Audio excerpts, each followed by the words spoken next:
கோமுசா, CIDO, Annadurai மற்ற எந்த சங்கங்களும் அவங்கவுங்க ஆட்சி வரும்போது அவங்களுக்கு சாதனையாக தான். ஏன்னா அவங்க தன்னிச்சையாக செயல்படுறதுக்கு அதிகாரம் கிடையாது. கிட்டத்தட்ட 8 டிப்போக்கள், அந்த 8 டிப்போவில் வந்து அடமானம் இல்லாத டிப்போக்கள்லாம் வந்து தனியார்கிட்ட ஒப்பட்டு உட்காந்துக்கிற பெண்களுக்கு 1000 ரூபாய் கொடுக்குறேன், ஒரே நாளில் வந்து 5000 ரூபாய் கொடுக்குறேன்ற அரசு ஏன் இந்த இத்தனை ஆண்டுகளாக உழைக்கிறாங்க? அவன் சொந்த பணம் உழைச்சி ஊதியம் வாங்குற அந்த பணத்தை கொடுக்க முடியும். இந்த மாதிரி அவசரப்பட்டு நீங்க இது பண்ணுவீங்களான்னா, இல்லை எனக்கு கையை மூடி வச்சிருந்தா எப்படி தெரியும்? திறந்தாதானே தெரியும். அப்போ திறந்து பார்த்துட்டு இல்லை நீங்க வந்து பாராட்டு தெரிவிக்கணும், நீங்க மூடி வச்சுட்டு எப்படி தெரிவிக்கலாம்? அப்படிங்கிற போது தொழிலாளி வந்து போராட தானே செய்வாங்க. தொழிலாளி அவங்க என்ன பண்றாங்கன்னா, என் பக்கத்தை நீ சந்தா கட்டணும், இல்லைன்னா உன்னை வந்து நான் பனிஷ்மெண்ட் கொடுப்பேன், டிபார்ட் ஆன்சர் கொடுப்பேன் அப்படின்ற மிரட்டி அவங்களுடைய ஒப்புதல் இல்லாமே வந்து கையெழுத்து இவங்களே இட்டு ஊதியம் பெறுறாங்க. அதை கேள்வி கேட்கறதுக்கு பால் இப்போ நான் பாதிக்கப்படுறேன், என் பணத்தையே நான் 10 பேர் பணத்தை எடுத்து ஒருத்தர் கொடுக்கறதுக்கு நீ அரசு எதுக்குன்னு கேட்குறேன். 7 லட்சம் 8 லட்சம் 10 லட்சம் 12 லட்சம் வரைக்கும் கூட போயிருக்குன்றதை நான் என்னுடைய காது மூலியமா நான் என்னுடைய கேள்விப்படுறேன். தொழிலாளிகிட்ட பணத்தை வாங்கிட்டு வேலை கொடுக்குற அரசு இந்த தமிழ்நாடு இதுதான் முதல் முறையாக. சங்கங்கள் சிஓடி இல்ல, எந்த சங்கம் கையெழுத்து போட, ஏடிபி யார் கையெழுத்து போடல, நான் கூட ஏடிபி கையெழுத்து போடல, நானும் போடல, எல்லாரும் போடல. அப்போ ஜியோ ஐடி பாஸ் ஆயிடுச்சே இல்லையா? இந்த அரசாவது வந்து நான் வாக்குறுதியில நான் இலவசத்தை நான் கொடுக்க மாட்டேன், இந்த துறையை வந்து அரசுடைய ஆக்கணும் சொல்லுங்க. அடுத்தாவது ஆட்சியில் அவங்க தான் உட்காந்து எல்லாமே இலவசம். போக்குவரத்து ஆண்களுக்கும் இலவசம், பெண்களுக்கும் இலவசம். நான் போக்குவரத்து ஊழியர்களுக்கான ஊதியத்துக்கு என்ன பண்ணுவாங்க? டீசல் போறதுக்கு என்ன பண்ணுவாங்க? எங்க போட போறேன், என்ன கொடுப்பாரு? அடுத்த 3 மாசத்துல ஆட்சிக்கு வந்த உடனே 3 மாசத்துல தனியார் கிட்ட கொடுத்துட்டு போயிருப்பாரு. பாதுகாப்பு இல்லைன்னா இந்த அரசு பஸ்ல வந்து 50 பேர் தான் ஏத்திட்டு போகணும் போது நீ 100 பேரை ஏத்திட்டு போகணும் போது ஒரு அரசு உத்தரவு. ஒருவேளை போக்குவரத்து கழகம் முற்றிலும் தனியார் மயமாக்கப்பட்டால் இந்த சங்கங்களுடைய எண்ணிக்கை சுத்தமா இல்லாம போயிருமா? சங்கங்கள் இருக்குமா?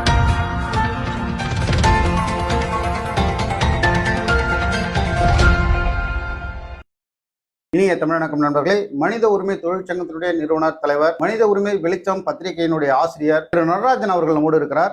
கடந்த 5 ஆண்டுகளில் திமுக ஆட்சியில், திராவிட மாடல் ஆட்சியில் போக்குவரத்து தொழிலாளர்கள் எதிர்கொண்ட இன்னல்கள், சாதனைகள், வெற்றிகள் குறித்து பல்வேறு விஷயங்களை நம்மோடு பகிர்ந்து இருக்கிறார். அவரை இந்த நிகழ்ச்சிக்கு வர இருப்போம். இனிய தமிழகம் சார், ஒரு சொல்லிக் கொள்ளக்கூடிய தொழிற்சங்கத்தில் முக்கியமான ஒரு தொழிற்சங்கமாக மனித உரிமை சங்கம் இருக்கிறது. சிஐடியு, தொமுசவை தாண்டி தொழிலாளர் மத்தியில் ஒரு நன்மதிப்பை பெற்றிருக்கக்கூடியவர்கள் நீங்கள். கடந்த 5 ஆண்டுகளில் திமுக இந்த ஆட்சியில போக்குவரத்து தொழிலாளர்கள் எந்த மாதிரியான நிலைகளை எதிர்கொண்டார்கள் அப்படின்றத கொஞ்சம் சொல்லுங்க. இந்த அரசு, இந்த மாடல் அரசுடைய இது எந்த அரசு இருந்தாலும் சரி, அந்த போக்குவரத்து தொழிலாளி அந்த கட்சிக்காரங்கள்லாம் வந்து ஒவ்வொரு பணிமனையிலும் கிட்டத்தட்ட 10ல இருந்து 15 பேர் அந்த பாதிக்கப்பட்ட தொழிலாளிக்கு ஒதுக்கப்பட்ட இலக்கு பணியை அது பறிக்கப்பட்டு இவங்க தான் அதை வந்து நடைமுறைப்படுத்துறாங்க. பாதிக்கப்பட்டனா கை கால் முடியாதவங்க, வயது மூப்பு காரணமா இருக்கிறவங்க தான் அந்த மாதிரியான ஒரு இலக்கு பணி வழங்கணுன்றது ஒரு உத்தரவு இருக்கும்போது இவங்க என்ன அரசை பயன்படுத்திக்கிட்டு ஆளுங்கட்சி சொல்லிட்டு ஒவ்வொரு டிப்போவுக்கும் கிட்டத்தட்ட ஒரு 10 பேருக்கு மேல அந்த அரசை ஏமாத்தி இந்த இலக்கு பணி இது வரைக்கும் செஞ்சுட்டு இருக்காங்க. தற்சமயம் இப்ப தேர்தல் அறிவிச்ச பிரகாரம், தேர்தல் வந்து இப்போ அறிவித்த பிறகும் நிறைய பணிமனைகள்ல இந்த மாதிரி அந்த இலக்கு பணி தொடர்றாங்க. அதை வந்து நான் கண்டிச்சு மறுபடியும் அந்த சம்பந்தப்பட்ட அதிகாரிகளுக்கும் தேர்தல் ஆணையத்துக்கும் நோட்டீஸ் கொடுத்துருக்கோம். இந்த மாதிரி எல்லாம் தேர்தல் அறிவிச்ச பிறகாடே நீங்க வந்து அந்த கடமையை நீங்க அவங்க தவறுறாங்க, அதை நீங்க முறையிடணும்னு தேர்தல் ஆணையத்துக்கு நோட்டீஸும் கொடுத்து. கடந்த அதிமுக ஆட்சியின் பொழுது அரசின் மீது பல்வேறு குற்றச்சாட்டுகளை தொழிற்சங்கங்கள் வைத்தீங்க. திமுக அரசு தங்களுடைய ஆட்சி வந்த பிறகு இந்த கோரிக்கைகள் நிறைவேற்றப்படும் தேர்தல் வாக்குறுதிகளையும் கொடுத்தாங்க. தனிப்பட்ட முறையில் தொழிற்சங்கங்களை அழைத்து பேசினாங்க. இந்த 5 ஆண்டுகளில் அவர்கள் சொன்ன வாக்குறுதிகளை, நீங்க பொதுமக்களுக்கு கொடுத்த வாக்குறுதிகளை தவிர்த்துருங்க, போக்குவரத்து ஊழியர்களுக்கு தந்த வாக்குறுதிகளை திமுக அரசு வெற்றிகரமாக நிறைவேற்றி இருக்கிறதா? உங்களுக்கு திருப்திகரமாக இருக்கிறதா? இல்ல, இந்த 5 ஆண்டுகளா பார்த்தா கடைசி நேரத்தில் இந்த எலெக்ஷன் அறிவிக்கிறதுனால ஒரு சில திட்டங்கள்லாம் உடனடியாக அறிவிச்சிருக்காங்க. முந்தைய ஒப்பந்தம் 15வது ஊதிய ஒப்பந்தத்திலே நிறைவேற்றப்பட்ட கோரிக்கையை வந்து இன்னுமே சிலது நிறைவேற்றல. இந்த கரண்ட்ல தொழிலாளிகளுக்கெல்லாம் வந்து இந்த அரியர் கொடுக்க 9 மாதம் அரியர் எல்லாம் வழங்கல.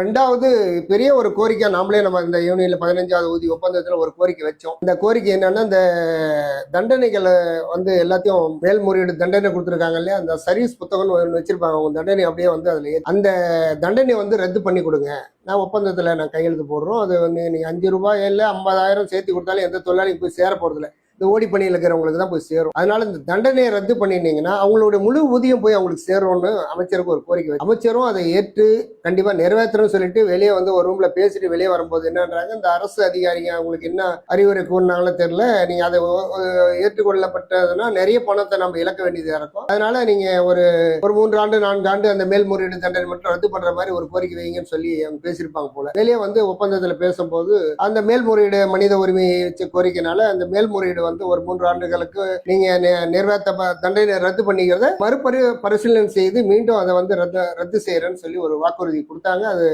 நம்ம 15வது ஊதிய ஒப்பந்தத்திலே இருக்கு. இல்ல இப்ப நீங்க குறிப்பிட்டதை பார்க்கும்போது அமைச்சர் சிவசங்கர் அவர்கள் உங்களுடைய கோரிக்கைகளை ஏற்றுக்கொள்ள நினைக்கிறார், ஆனால் அதிகாரிகள் தடுக்கிறாங்கிறது கண்கூட தெரியுது. அவர் நினைக்கணும், ஏன்னா அவருக்கு தெரியல, பரவாயில்ல இது வந்து நிதி நெருக்கடி இல்லாம ஒரு நம்ம கொடுக்குற கோரிக்கைக்கு பரவாயில்லன்னு நினைக்கிறாரு. ஆனா அரசு என்ன சொல்லுதுன்னா, நிதி 5000 கொடுக்கறத விட்டுட்டு 50,000 40,000 கொடுக்க வேண்டியதாக, அவன் தண்டனையில தான் நம்ம பொழப்பே நடக்குது. போக்குவரத்து தொழிலாளியை நம்ம வந்து தண்டனை கொடுத்துதான் நம்ம அந்த துறையை நடத்திட்டு இருக்கோம். நீங்க திடீர்னு இதை ரத்து பண்ணிட்டீங்கன்னா நம்ம துறையை நடத்த முடியாது, நீங்க இலவசம் வழங்க முடியாது அப்படிங்கறது அவங்க என்ன அதிகாரிகளுக்கு தெரியும் இல்லையா? இதை எப்படி வந்து கொண்டு போகணுன்றது அதிகாரிகளுக்கு வந்து அதை அவங்க வந்து என்ன சொல்லிட்டாருன்னா, ஏற்றுக்கொள்ளப்படுகிறது அந்த தண்டனையை, அதனால ஒரு 3 ஆண்டுகள் மேல்முறையீடு எல்லாம் ரத்து பண்ணிட்டு மீண்டும் பரிசீலனை செய்து நியாயமான கோரிக்கை இருந்தா ரத்து பண்ணி கொடுக்குறேன். இன்னமும் இத்தனை கிட்டத்தட்ட 6 மாசம் ஆயிடுச்சு, இன்னும் அதை குழு அமைக்கிறேன்னு சொல்லிட்டு எந்த ஒரு அறிவிப்பும் கிடையாது, எந்த ஒரு தண்டனையும் நிறைவேற்ற இல்லை. 15வது ஊதிய குழு பேச்சுவார்த்தை என்பது பங்கேற்றீர்கள்.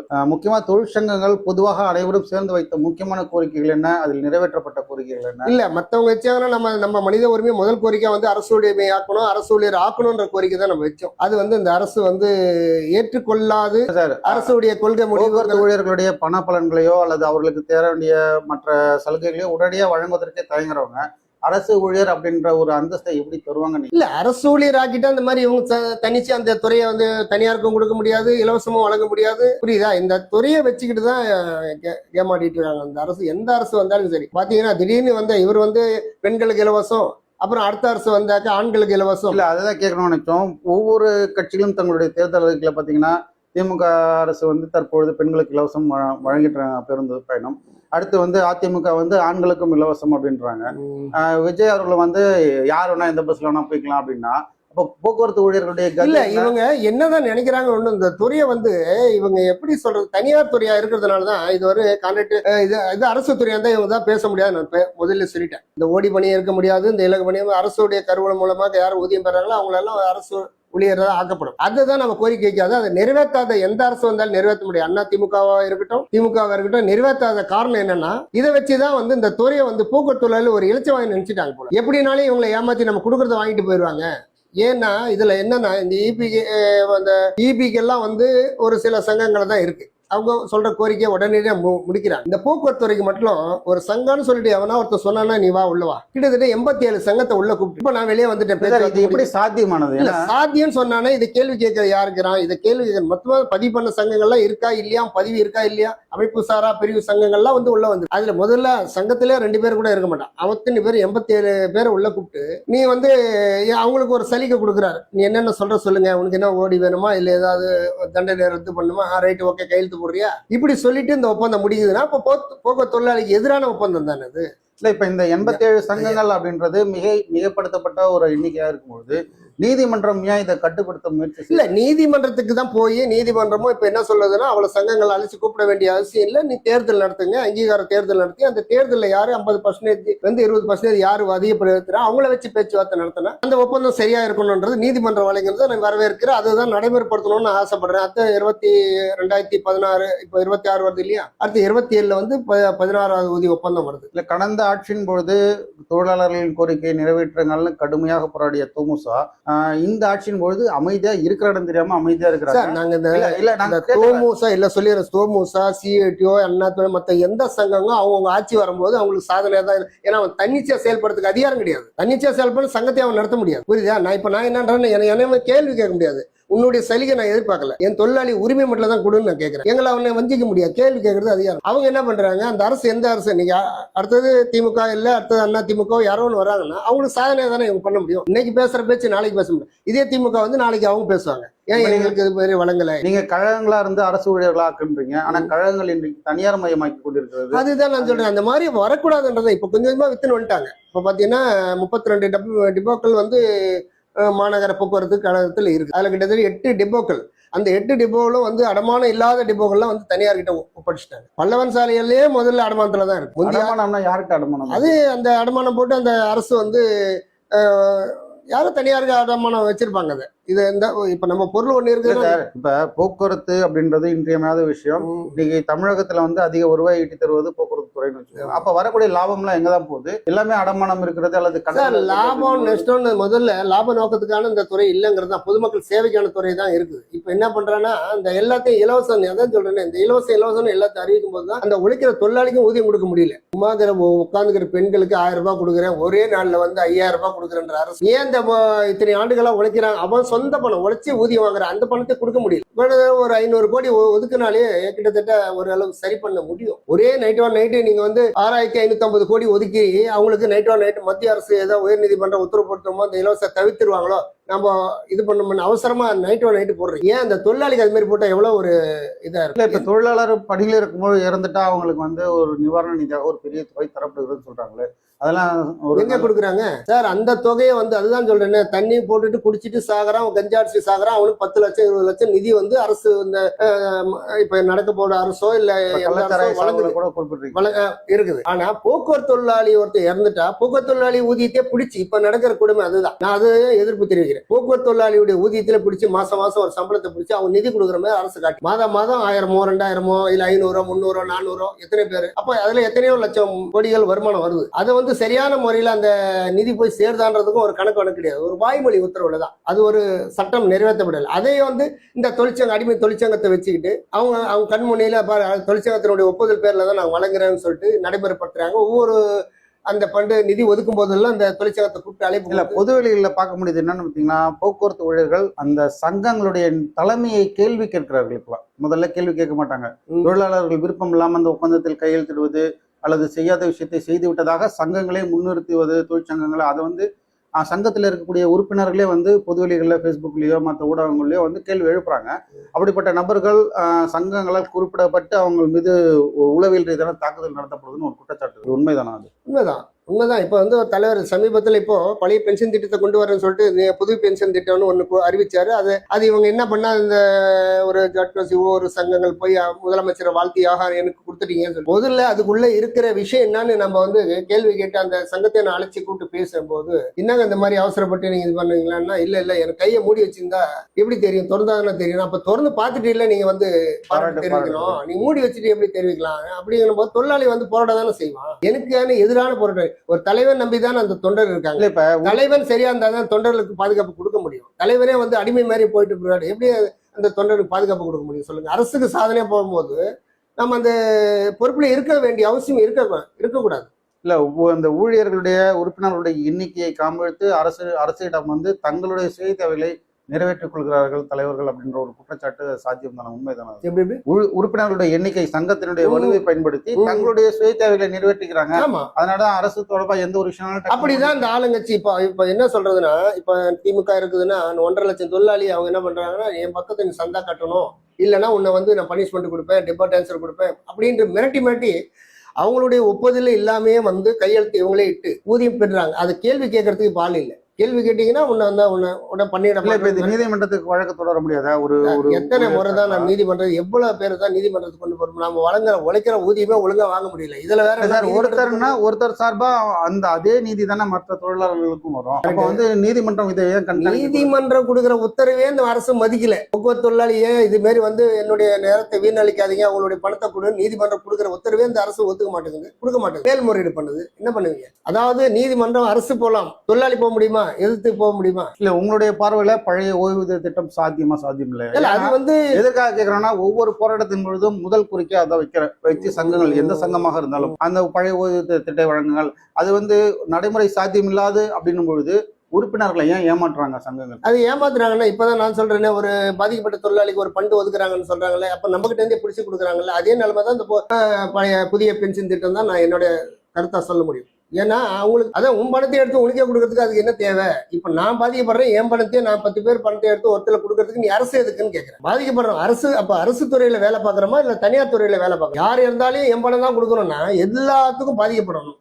நிறுவனம் ஒரு பண்டக விசேஷம் எல்லாத்தையும் பணயமா வச்சு நம்ம போய் வேலை பார்க்கறோம். அவங்களுடைய உழைப்பு ஒரு நாள் வேலைக்கு போனதானே சம்பளம் கொடுக்குறீங்க, இல்லைன்னா கொடுக்கறத கட் பண்ணிடுறீங்க இல்லையா? மற்ற துறையில் அப்படி இருக்கா? ஆசிரியரோ மற்றவங்க கிடையாது. இப்ப நடத்துனர் ஓட்டுநர் தேர்வுல வந்து தகுதியுடையவர்கள் நீக்கப்பட்டு பணம் கொடுத்தவர்களுக்கு முறைகேடாக மக்களுக்காக இது பணிபுரிந்து பெரிய விஷயமா கொண்டிருக்கிறார்கள். நடக்குது. இதுல என்ன விஷயம்னாக்க கிட்டத்தட்ட 7 லட்சம் 8 லட்சம் 10 லட்சம் 12 லட்சம் வரைக்கும் கூட போயிருக்குன்றத நான் என்னுடைய காது மூலியமா நான் என்னுடைய கேள்விப்படுறேன். அவ்வளவு தேர்தல் ஏன் சார் ஒரு வேலைக்கு போறவங்க பயிற்சி பெற்று நல்லா திறமையா வேலைக்கு வண்டி ஓட்ட முடியுமான்னு சொல்லி அவங்களுக்கு ட்ரைனிங் கொடுத்து ஆள் எடுத்தா அது விபத்து இல்லாம நடக்கலாம். நான் வந்து தேர்தல் வச்சு நல்லா நீ ஃபர்ஸ்ட் மார்க் வாங்கிட்டியா 2வது மார்க் வாங்கி என்ன 4 வாத்தியார் வேலை போய் உட்கார போறாங்களே அவங்கள போய் தேர்ச்சி பெற்றவங்களுக்கு மட்டும் தான் முன்னுரிமை கொடுத்து அப்படியே ஒரு இது என்ன சொல்றது முன்னே செந்தில் பாலாஜி வந்து ஏமாத்தின ஒரு நாடகம் இது ஒரு வேற வித்தியாசமா அதே விஷயம் இப்ப இது வந்து மாற்றி கொஞ்சம் ஆல்டர் பண்ணியிருக்காங்க. நம்ம இது பணத்தை வந்து சதுரங்க வேட்டை பார்ட் 2 சதுரங்க வேட்டை ஆமா அதுதான் உண்மை. அதுக்கு எதுக்கும் பெருசா ஒண்ணும் கிடையாது. இது பாத்தீங்கன்னா அது நேரடியா வாங்கினாங்க இது மறைமுகமா வாங்குறாங்க. இப்ப ஓய்வு பெற்றவங்க எல்லாம் அதை அந்த அதிகாரியை கொண்டு அங்க பணியில வச்சுட்டு அவங்க மூலியமா அந்த பணத்தை வசூல் பண்ணி இவங்களுக்கு போய் சேருது. அப்ப இந்த சங்கங்களுக்கு எப்படி தெரிஞ்சிருக்குல்ல சங்க எல்லா நிர்வாகம் சங்கத்துக்கும் தெரியுது. நானே தான் கேள்வி கேட்கிறேன். நானே போய் அந்த அமைச்சரை சந்திச்சு கொடுக்குறேன். வருமானம் ஏங்க 1 லட்சம் 2 அப்படி ஏதாவது வாங்கிட்டு கூட போட்டீங்கன்னா கூட ஒரு புண்ணியமா இருக்கும். இது வந்து 10 லட்சம் வாங்கிட்டு போறது ஏத்துக்கொள்ள முடியுமா? அந்த தொழிலாளி 6 மாசம் நீ 5 வருஷம் வேலை செஞ்சாலே அந்த 10 வருஷம் அந்த 10 லட்சமோ 20 லட்சம் எடுக்க முடியாது. 5 வருஷம் வேலை செய்யற வரைக்கும் திறமையா வேலை செய்யணும். சின்ன ஒரு தவறு நடந்தாலே அந்த தொழிலாளி தூக்கி ரிமோட் பண்ணி வெளியே அனுப்பிச்சிருவாங்க. அப்போ அவன் வாழ்க்கை என்னப்பா அந்த குடும்பமே என்ன ஆகும்? உழைக்கிற தொழிலாளி கிட்ட பணத்தை வாங்கிட்டு வேலை கொடுக்குற அரசு இந்த தமிழ்நாடு இதுதான் முதல் முறையா. போக்குவரத்து தொழிலாளர்கள் சிறப்பா பணி செய்யணுன்றதுக்காக ஊக்கத்தொகை வர்ற தொழிலாளி எதுக்காக வேலை செய்யறாங்க? கவர்மெண்ட் வேலைன்னு நினைச்சிட்டு வராங்க. உடனே தனியார் கூட்ட 10 லட்சம் கொடுத்துட்டு நீ தனியார் ஆக்கிட்டு போயிட்டேன்னா இப்ப எம்டிசி ஆயிடுச்சு. அடுத்தது நீ கொஞ்சம் கொஞ்சமா நகர பேருந்தெல்லாம் நீ ஆக்கிட்டு வரும். அதுக்கான உத்தரவு 10 இதனுடைய இறுதி வடிவம் கழகமே தனியார் மயமாக்கப்படுமா? கழகமே தனியார் ஆயிடுச்சு. இல்ல நீங்க இது வந்து மெட்ரோ மட்டும் தானே அந்த மாதிரி இருக்கு. மெட்ரோ மட்டும் தான் இப்ப என்ன சொன்னா டிரைவர் மட்டும் தான் வந்து நிர்வாக தனியாருக்கு கொடுத்துருக்கேன். என்னுடைய நடத்துனர் வந்து கழக நடத்துனர் தான் சொன்னாங்க. இப்ப 2 பேரும் ஒண்ணா போட்டாங்க. என்ன செய்ய முடியும்? இப்போ அதே மாதிரிதான் சிறப்பு பஸ் எல்லாம் இயக்கணும். என்ன செய்ய முடியும்னு கேக்குறது வந்து ஒரு சங்கத்தினுடைய உறுப்பினர் கேட்கலாம் சார். சங்கத்தினுடைய நிர்வாகம் வந்து அப்படி கேட்க கூடாது இல்ல. தொமுசா வந்து அவர்களுக்கு ஆதரவான சங்கம், அவருடைய சங்கம்.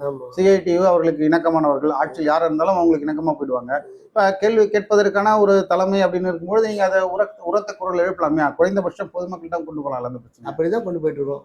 அதே எல்லாத்தையும் நம்ம கேள்வி இன்னைக்கு தற்சமயம் நான் எல்லாத்தையும் தமிழ்நாடு ஃபுல்லா நம்ம இயக்கம் இயங்கிட்டு அந்த இயக்கத்துக்காக அந்த மக்களுக்கான சேவையை நம்ம ஒவ்வொரு அதிகாரியும் ஒவ்வொரு அரசாங்கத்தையும் நம்ம கேட்கிறோம், நோட்டீஸ் கொடுக்குறோம். சமீபத்தில் கூட அந்த போக்குவரத்து செயலாளருக்கு இந்த வாக்குறுதி எல்லாம் நிறைவேற்றல இந்த மாதிரி குறைகள்லாம் இருக்கு நோட்டீஸ் கொடுத்துட்டு வரேன். போக்குவரத்துறை அமைச்சரும் சந்திக்கிறோம். ஆட்சி காலம் முடியும் போது சில விஷயம்லாம் முடிச்சு கொடுக்குறேங்கிறது ஒரு எளிமையான எப்படின்னா அந்த அமைச்சர் வந்து யாருக்கிட்டையும் எல்லா ஒரு சங்கங்களையும் சகஜமா பழகி நான் எல்லா சங்கத்தையும் அழைப்பு கொடுத்து இந்த பேச்சுவார்த்தை நடத்துறது தான் உடன்பாடு என்னை ஏற்றுக்கொள்ள முடியல. ஒரு ஆள் உள்ள ஒரு தொழிற்சங்கத்தை கூப்பிட்டு பேச்சுவார்த்தை நடத்தியிருந்தாங்கன்னா நியாயமான கோரிக்கை நிறைவேற்றப்படும். இப்ப நான் சொல்றேன் மின்சாரத்துறையில வந்து கொஞ்சம் குறைவான சங்கங்கள் இருக்கும்போது அவங்களால 5 சங்கம் கையெழுத்து போடலனாலும் ஒப்பந்தம் நிறைவேற்றாது. 84 சங்கத்துல 80 சங்கம் கையெழுத்து போட 40 சங்கம் கையெழுத்து போட்டு கூடாது. தாழ் உள்ள சங்கங்கள் சிஓடி இல்ல எந்த சங்கம் கையெழுத்து போட ஏடிபி யார் கையெழுத்து போடல நான் கூட ஏடிபி கையெழுத்து போடல நானும் போடல எல்லாரும் போடல. அப்போ ஜியோ ஐடி பாஸ் ஆயிடுச்சே இல்லையா? என்ன காரணம்? அவங்களால எந்த பலனும் கிடையாது. அவன் என்ன பண்றான்? எனக்கு தேவை கேடு எந்த தொழிலாளி எப்படி போனாலும் எனக்கு சலுகை இருக்கான்ற வர சங்கங்கள் தான் இருக்கு. அதிகப்படியான சங்கங்கள் இருக்கிற போக்குவரத்துறையை நிறைவேற்ற முடியாது. சரி, அப்படிப்பட்ட தொழிலாளர் விரோதமான சங்கங்களை களையெடுப்பதில் என்ன பிரச்சனை இருக்கும்? கலை எப்படி எடுக்குவீங்க? கலை எப்படி எடுக்க முடியும்? தொழிலாளர்கள் தான் எடுக்கணும். தொழிலாளர் என்ன பண்ணுவோம்? நான் என்ன சொல்றேன், அரசு வந்து அங்கீகரிப்பு தேர்தல் ஆணையம் அதாவது லேபர் கமிஷன் முடிவு எடுக்கணும். எங்கெங்க நீங்க எவ்வளவு மெம்பர்ஷிப் வச்சிருக்கீங்க அவங்க மட்டும் தான் ஒப்பந்தம் போடணும். அப்படியே 13வது ஒப்பந்தத்தில் ஒரு நோட்டீஸ் கொடுத்தோம். அதுல ஒரு சில சங்கங்கள் 5 ஆண்டுகள் அந்த சங்கங்களை புதுப்பிக்காத சங்கங்கள்லாம் ஒப்பந்தம். தொழிற்சங்க செயல்பாடுகளில் அனுபவம் உள்ள வழக்கறிஞர்கள் சென்னையில இருக்காங்க, தமிழ்நாட்டில் இருக்காங்க. அந்த மாதிரியான வழக்கறிஞர்களுடைய ஒரு அனுபவத்தையும் பயன்படுத்தி இந்த விஷயத்தை ஏன் கலையை கொடுத்துக்கிற மாதிரி நடந்துங்கிறதுனாலதான் இந்த ஓரளவுக்கு அது இப்படி நடக்குது. இல்லைன்னா சுத்தமா கேட்குற எல்லா சங்கமே கேட்டோம்னா முடிஞ்சு போச்சு. இப்ப நாளைக்கு ஒப்பந்தம் தனியாருக்கு கையெழுத்து அத்தனை சங்கம் கையெழுத்து போட்டு தயாரா இருக்கு. எதிர்த்து கேள்வி கேட்கிற சங்கங்கள் இல்ல. எந்த அரசாவது வந்து நான் வாக்குறுதியில நான் இலவசத்தை நான் கொடுக்க மாட்டேன், இந்த துறையை வந்து அரசுடைய ஆக்கணும் சொல்லுங்க. அடுத்தாவது ஆட்சியில் அவங்க தான் உட்காருவாங்க. நான் அடிச்சு சொல்றேன், நான் இலவசத்தை எந்த பொது சேவை நிறுவனத்துக்கு இலவசம் வழங்காது. குறைஞ்சது 50 ரூபா டிக்கெட்னா 25 ரூபா கூட கொடுக்கணும்னு அறிவிக்கலாங்க. அந்த துறையை எப்படி நடத்துவாங்க? அதுக்கு டீசல் எப்படி போடுவாங்க? டிரைவருக்கு எப்படி சம்பளம் கொடுப்பாங்க? இதுதான் மக்களுக்கு புரியாத ஒரு கேள்வியாக இருக்கிறது. எல்லாமே இலவசம், போக்குவரத்து ஆண்களுக்கும் இலவசம், பெண்களுக்கும் இலவசம். நான் போக்குவரத்து ஊழியர்களுக்கான ஊதியத்துக்கு என்ன பண்ணுவாங்க? டீசல் போறதுக்கு என்ன பண்ணுவாங்க? என்ன போட போறோம்? என்ன கொடுப்பாங்க? அடுத்த 3 மாசத்துல ஆட்சிக்கு வந்த உடனே 3 மாசத்துல தனியார் கிட்ட கொடுத்துட்டு போயிருப்பாங்க. ஆட்சி வந்துட்டு 5 வருஷம் தக்க வச்சு தனியார்கிட்ட போயிடுச்சுன்னா இவங்க திரும்பி போய் ஆகணும். பொதுமக்கள் கட்டணம் செலுத்தி கண்டிப்பா. இப்ப வந்து பேசிக்கா ஒரு கடகால் போட்டாங்க, இந்த அரசு போட்டிருக்கு. அடுத்த அரசு வரும்போது என்ன ஆகும்? உனக்கு தான் இப்போ இன்னொரு அரசு சொல்லுது இல்லையா, ஒருத்தம் விஜய் என்ற ஒரு கட்சி வந்து என்ன சொல்லுதுன்னா மொத்த பேர் ஏறி போயிடலாம் வண்டி ஓட்டுறது. அப்புறம் நான் ஏதாவது வேற மாதிரி தான் சொல்ல முடியும். வண்டி ஓட்டுறது யார் வந்து ஓட்டுவான்? யாருக்கு அவர் சம்பளம் கொடுக்க முடியும்? இன்னும் போக்குவரத்து தொழிலாளி எழுச்சவன். அதாவது இல்ல சார், அவரு இதை அறிவிச்சிருக்கலாம், திரையரங்குல எல்லாம் இலவசம், படம் நீங்க இலவசமா பாத்துக்கலாம்னு விஜய் அறிவிச்சிருக்கலாம் சார். அது அவரு விடுங்க, அவர் சும்மா அவர் யாரும் சொல்றாங்க சொல்றது பற்றி அவர் சொல்லிட்டு இருக்காரு. ஏங்க இப்படி சொன்ன எல்லாம் இலவசம் அறிவிக்கிறாங்க, நீ சொல்லிப்பாரு, கை தட்டுவான். அப்பதான் அவருக்கு பாதிப்புன்றது அவருக்கு இன்னும் தெரியல. இப்ப என்ன கேட்டா நான் சொல்லுவேன், நீங்க அதை அறிவிக்காம இருந்தீங்கன்னா ஜெயிச்சிருக்குன்னு நான் சொல்லுவேன். இல்ல யாருக்குமே எந்த அரசு இன்னைக்கு வர்ற அரசு யாருமே போக்குவரத்துறையில பொது சேவை நிறுவனத்தை இலவசம் கிடையாது. நீங்க வந்து குறைவான அதிகப்படியான டிக்கெட்டை ஏத்தல, மற்ற மாநிலம் எல்லாம் ஏத்தாம நம்ம தமிழ்நாட்டுல மட்டும் நம்ம குறைவான இது மக்கள் சேவைக்கான துறையா நம்ம பண்றோம்னு சொன்னா அது வரவேற்கலாம். அப்போ அந்த இடமும் தனியாருக்கு போகாது, அந்த துறை நம்ம கிட்ட கட்டுப்பாடுல இருக்கும். இவங்க என்ன பண்றாங்க, இந்த தனியாருக்கு கொடுக்கறது காரணமே நம்ம இந்த இலவசத்தை அறிவிச்சே நம்மளால கட்டுப்பாடு நடத்த முடியாது, போக்குவரத்து தொழிலாளி ஊதியத்தை கொடுக்க முடியாது, தனியார்கிட்ட ஒப்பந்தம் கொடுத்து நம்ம உட்காந்து கமிஷன் வாங்கிட்டு உட்காந்துக்கலான்றதுனாலதானே இவங்க இப்படி அறிவிக்கிறாங்க. அதிகப்படியான அறிவிக்கிறது காரணமே இதுதானே. ஏன்னா ஒவ்வொருத்தரும் ஒரு அண்டர்ஸ்டாண்டிங் உண்டு எல்லா அரசுக்கும். இப்ப பேருக்கு வேணா பேசிப்பாங்க, நீ ஆண்களுக்குன்னு விட்டா நான் பெண்களுக்கு, ஒருத்தர் 2000 கொடுத்தா நான் 3000. அந்த 3000 எல்லாம் யார்கிட்ட இருந்து வருது? நம்ம மக்கள் பணம் தானே, நம்மளுடைய வரி பணம் தானே. உன் சொந்த கட்சி பணத்துல கொடுக்கறதுக்கு உன் தகுதி இருக்கா? எந்த அரசுக்கான தகுதி இருக்கா? மக்கள் வரி பணத்துல நான் போக்குவரத்துறை இலவசமா கொடுக்குறேன், நான் கொடுக்குற பண்டு கொடுக்குறேன், அந்த பண்டுல தான் நீங்க வந்து போக்குவரத்துறை இயங்குதுன்றாங்க. அதுக்கான வெள்ளை அறிக்கை வெளியிட முடியுமா தமிழக அரசை? நான் கேள்வி கேட்கிறேன். நான் இவ்வளவு பணம் இந்த அரசுக்கு நான் போக்குவரத்துறை ஒதுக்கிறேன், இந்த நிர்வாக இயக்குனர் வாங்கியிருக்காங்க, இதை வந்து இதுலதான் நடக்குதுன்றதுக்கான வெள்ளை அறிக்கை. நாங்கள் அறிந்தவரை பொதுவா எந்த ஒரு தனியார் நிறுவனமும் அந்த ஆண்டறிக்கையை வெளியிடணும் நிதிநிலை குறித்து அப்படின்ற ஒரு சட்டம் இருக்குது இல்லைங்களா? அதே வந்து போக்குவரத்து துறை வந்து ஏன் அதை வெளியிடுவது? போக்குவரத்து கழகங்கள் வந்து இந்த ஆண்டுக்கான வருமானம் அவன் கையில இருக்குது, காவல்துறை அவன் கையில இருக்கிற மாதிரி போக்குவரத்துறை அவன் கையில இருக்குது, மின்சாரத்துறைன்னு பீச பிடிக்கிட்டு போயிடுவான். நான் என்ன சொல்றேன்னா, நான் நினைச்சேன் ஒரே நாள்ல முடிச்சிருவாங்க. இந்த துறையை காப்பாத்தமே எந்த துறையில இல்ல, அதுக்கான துறை தான். ஆனா மக்கள் சரியில்லை. இதை வந்து இலவசன்ற பேர்ல வந்து இந்த தனியார் எலெக்ஷன் வச்சு ஜெயிக்கிறோம்னு வச்சுங்களேன், அது வேற மாதிரி மாத்திடலாம். மக்கள் வந்து முடிவு எடுத்தாங்கன்னா இந்த துறையை அரசுடைய மறுபடியும் மாற்றலாம். இல்லைன்னா இன்னும் 6 மாத காலத்துல இந்த போக்குவரத்துறை இருக்காது. அப்போ பாதிப்பு என்னன்னா, போக்குவரத்து தொழிலாளி மட்டுமல்ல, பொதுமக்களுக்கு தான் அதிகப்படியான பாதிப்பு. ஏன்னா இன்னைக்கு எந்த இடத்துலனாலையும் 2 பேர் இருந்தாலும் அந்த 10 பேர் இருந்தாலும் அந்த பஸ் இயங்குது, நைட்டு 12 மணிக்கு இயங்குது. தனியார் துறையில இயங்க முடியுமா? அவன் ஃபுல் வருமானம் தான். அரசு போக்குவரத்து கழகங்களாக இருந்தாலும் ஒரு குறைகளை குற்றங்களை சுட்டி காட்ட முடியும், அதற்கு தீர்வு கிடைக்கும். தனியார் மயமாயிடுச்சுன்னா அவங்க கிட்ட போய் நீங்க ஏத்து பேச முடியாது.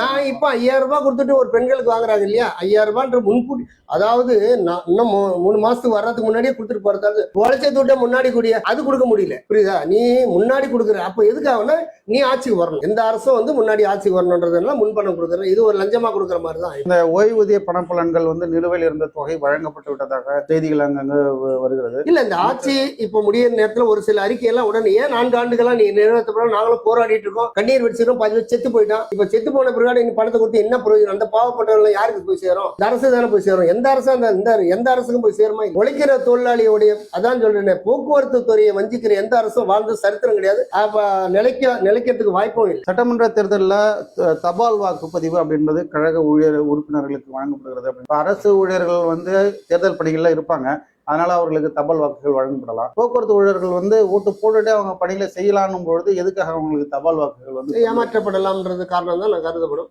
என்னுடைய முந்தைய ஆட்சியில இதுக்கு முன்னாடி எலெக்ஷன்ல கூட நான் போக்குவரத்து தொழிலாளி ஏற்றுக்கொள்ள முடியாது. ஏன்னா தேர்தல் ஆணையே நமக்கு ஒரு நாள் ஊதியம் கொடுக்கலாம். நீங்க ஜனநாயக கடமை ஆற்றணுன்றதுக்கு ஓட்டு போட்டு விட்டு தான் நீங்க போய் உங்க பணியை செய்யலாம்னு இருக்கு. அப்ப நீ தபால் ஓட்டு பண்ணி நீங்க நேர்ல, நான் 1/2 மணி நேரம் லேட்டா போனா வேற ஒருத்தன் போட்டு போறான். புரியுது? 1/2 மணி நேரம் நான் லேட்டா போனா என்னுடைய பேரை வச்சு வேற ஒருத்தன் போட்டு போற நேரத்துல தபால் ஓட்டுல எந்த மாதிரி நடக்கும்? போக்குவரத்து அதே ஒரு கேவலமாச்சு. அது இவங்க இப்ப என்ன பண்றாங்கன்னா, கட்டாயப்படுத்தி ஒரு பிரான்ச் வந்து தருமபுரி, சேலம் கோட்டம், தருமபுரி மண்டலத்துல அதிகப்படியா இடத்துல கூட குறைவா, சும்மா என்ன சொல்ற, விருப்பப்பட்ட நீ எடுத்துக்கலாம். தொலைதூரம் வண்டி போடுது இல்லையா, காலையில போனா நைட் எல்லாம் வர முடியாது அப்படிங்கிறவங்க அது தபால் ஓட்டு எடுத்துக்கலாம். பக்கத்துல லோக்கல் ஒரு எல்லாரையும் நீங்க தான் வாங்கிட்டு ஒரு கட்டாயப்படுத்துறது நான் ஏற்றுக்கொள்ள முடியும். அவங்க விருப்பத்தை இன்னைக்கு வந்து இப்ப எதிர்கட்சிகளாலும் ஆளுங்கட்சியினாலும் குற்றச்சாட்டு கஞ்சா புழக்கம், போதை வஸ்து அதிகம். நீங்க பார்த்தா நிறைய சமூக வலைதள வீடியோக்கள்ல பார்த்தா நடத்துனர் ஓட்டுநர்கிட்ட வந்து கஞ்சா அடிச்சுட்டு இளைஞர்கள் வந்து ஒரு வாக்குவாதம் சண்டையில் ஈடுபடும். இந்த மாதிரி பிரச்சனைகளை பணியில் ஏற்கனவே மன உளைச்சல் இருக்கக்கூடிய ஓட்டுநர்களும் நடத்துனர்களும்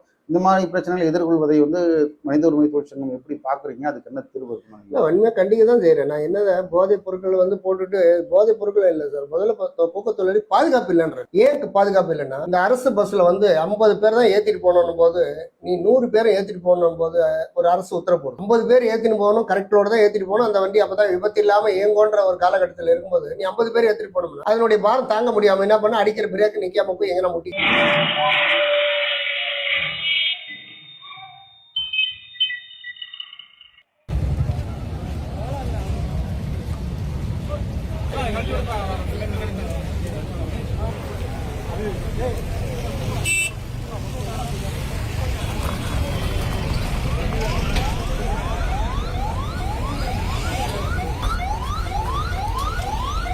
விபத்து ஏத்திட்டு போகும்போது டிக்கெட் அதிகமாக சேல்ஸ் பண்ணலாம், அதுல ஒரு ஊக்கத்தொகை கிடைக்கும் அப்படின்னு நடத்துனர்கள் ஓட்டுநர் நினைப்பதனால் இது செய்யறாங்கன்னு ஒரு குற்றச்சாட்டு இருக்குது இல்ல?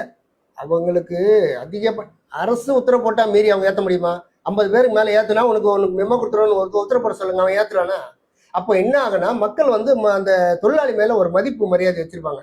ஐயா நான் அவசரமா போனேன், எனக்கு ஒரு சீட்டு ஒதுக்குங்கன்னு. இப்ப என்ன சொல்றான், 50 பேர் நீ பஸ் ஏத்தலன்னா அடுத்த போனை பண்ணி சொல்றாமா, நீ மத்தியம் அங்க நில்லு, இந்த டிரைவர் நிறுத்த மாட்டான், அவன் கையை கால ஓடினா, அவன் சட்டையில ஸ்டேரிங்ல இழுத்து போட்டு சூகாலால ஒதுக்கிறான். என்ன மாதிரி நிலவங்க? அதுதான் சொல்றேன், ஒரு சட்டத்தை நிறைவேற்றணும்னு கரெக்டா அரசு நிறைவேற்றும் போது மக்களுக்கு அரசு 22,000 பஸ்ஸுக்கு 30,000 பஸ் போடுறேன், நான் ஒண்ணுக்கு பின்னாடி ஒண்ணு கரெக்டா சேஃபா போகுதுன்னு சொன்னா பரவாயில்ல. நம்ம பஸ் எந்த நேரத்துல எங்க பிடிக்கும் கலந்து விழுவும் தெரியாது. அதுல வேற இவ்வளவு அதிகப்படியான பாரத்தை ஏத்து அந்த அரசு அதிகாரி என்ன பண்றான், நீ அதிகமா ஏத்து அதிகம் இலவசம் மக்கள் சேவைக்கான துறை, இதுல வந்து அதிகப்படி ஏத்து நான் அப்புறம் எதுக்கு இலவசம் கொடுக்குறேன்னு இலவசமா ஏத்துன்னு போகும்போது அதிகப்படியான எதுக்கு வருமானம்? மக்களுக்கு சேவைக்கான துறை தானே இது. இப்ப நிறைய அதிகாரிகள் என்ன பண்றான், வருமானம் இல்லைன்னா அந்த கலெக்ஷன் வாங்க மாட்டேன், கண்டக்டர் நீ அதிகப்படியா நீ மறுபடியும் இன்னும் கொஞ்சம் போய் ஓட்டிட்டு வந்து சம்பாதிச்சுட்டு வந்து கொடு அப்படின் போது நல்லா எதிர்த்து கேள்வி கேட்டு அந்த இடத்துல நீ எப்படியா நீ கேட்ப, உனக்கு என்ன அதிகாரம் இருக்கு, இது மக்கள் சேவைக்கான துறை, இதை வந்து நீ வருமானத்துக்கான துறை இல்லை அப்படின்னு கேட்கும்போது அப்புறம் கலெக்ஷன் வாங்குறாங்க. இந்த மாதிரி எல்லாம் ஒரு நிறைய இடத்துல நடக்குது. பேருந்து பணியின் பொழுது விபத்து ஏற்பட்டு உடல் ஊனமுற்றவர்களுக்கு மாற்றுப்படி வழங்க வேண்டும் என்று மதுரை நீதிமன்றம் உத்தரவிட்டிருக்கிறது. அப்படி இருக்கும்பொழுது கூட அவர்களுக்கு பணி வழங்காமல் காலம் தாழ்த்துகிறார்கள் நிர்வாகத்தினர் அப்படின்ற ஒரு குற்றச்சாட்டு இருக்கிறது.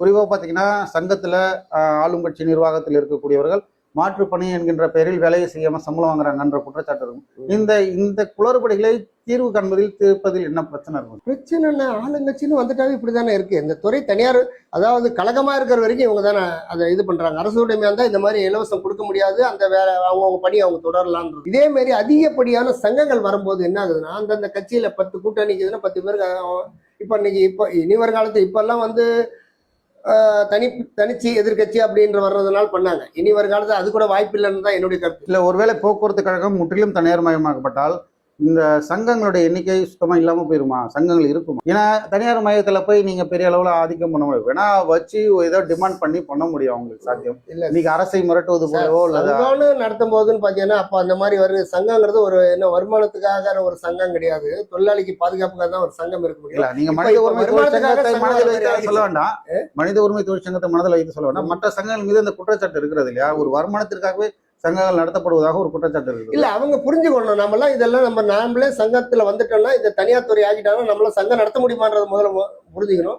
சங்கம் நடத்துறதே வந்து தொழிலாளி பாதுகாப்புக்கு தான். அப்ப அவங்க எல்லாம் காணாம போயிடுவாங்க. அது இப்ப என்ன சொல்றதுன்னா, தற்சமயம் என்ன நடக்குது அது வரைக்கும் பலன், அவங்களுக்கு என்ன பாதிப்பு வரப்போகுது, அவங்க கிட்ட ஆள் இல்லை, கேள்வி கேட்க ஆள் கிடையாது, ஒப்பந்த கையெழுத்து போட்டா நமக்கு ஒரு சலுகை கிடைக்கும், முடிச்சுட்டு போவோம். இதுக்காக 4 பேர் வச்சு 7 பேர் சேர்ந்தா ஒரு சங்கம் ஆரம்பிச்சுட்டு அவங்கள கொண்டு போய் இப்படியான இந்த துறை நாசமா போச்சு. 4 பேர் நியாயமா இருந்தா அடுத்த செகண்ட்ல இந்த துறை உன்னால கையெழுத்து போட முடியுமா? முடியாது. இல்லைன்னா நிப்பாட்டுறேன்னு 5 நிமிஷம் நிப்பாட்டுங்க, இந்த மக்கள் என்ன நடக்கும்? போக்குவரத்து துறையில மட்டும் எந்த துறையிலும் நடக்காத சாதனை படிக்கணும்னு இந்த துறையில இருக்கு. அதுதான் இவங்க வந்து சட்டமன்ற ஒற்றுமை இல்லாம இதை பிரிக்கிறாங்க. சட்டமன்ற தேர்தலை விரைவில் எதிர்கொள்ள போகிறோம். போக்குவரத்து கழக ஊழியர்களுடைய மனநிலை என்னவாக இருக்கிறது? இப்ப மனநிலை என்ன ஆகுது? எப்ப நாங்க 4 ஆண்டு அனுபவிச்சது போதும், மறுபடியும் நல்ல 5 ஆண்டுகள் அனுபவிச்சது போதும், இனிமேலாவது நல்ல ஒரு அரசா வந்து இந்த துறையை அரசுடைமை ஆக்கிறதுக்கு வருவாங்களான்னு தான் இருப்போம். மிக்க நன்றி சார். கடந்த 5 ஆண்டுகளாக போக்குவரத்து துறையில் ஏற்படக்கூடிய சூழல் குறித்து பல்வேறு விஷயங்களை தெளிவாக எடுத்துரைத்தீர்கள். இந்த நேர்காணலுக்கு நேரம் ஒதுக்கியதற்காக மிக்க நன்றி சார். ஜெயகன். நன்றி.